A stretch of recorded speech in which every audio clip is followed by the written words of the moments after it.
Good news mo po tayo, cakes for rent. Uy, praktikal at patok na alternatibo sa mga kasalan. Alamin natin yan, ikwento mo.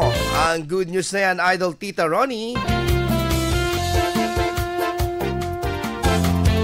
Usap-usapan ngayon ang kakaibang idea ng Cake for Rent matapos ibahagi ng isang bagong kasal ang kanilang karanasan sa paggamit ito sa kanilang wedding reception. Kinaniwan ng sentro ng bawat kasalan ng isang mataas at magarang wedding cake na madalas umaabot pa ng 6 na talampakan ng taas, kaya naman naging daan ang bagong praktikal na solusyon ng isang cake supplier mula sa Bunuan, Bukig, Dagupan City, ang Ereños Cakes Wedding Cakes for Rent.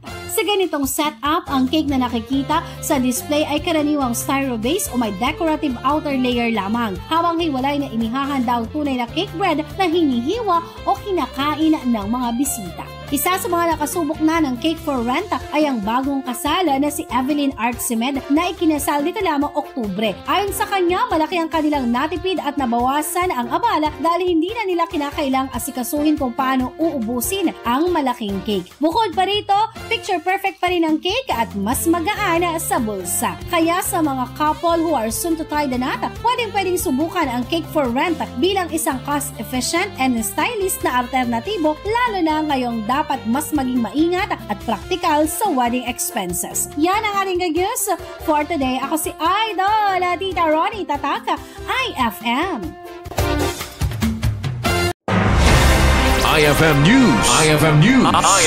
IFM News.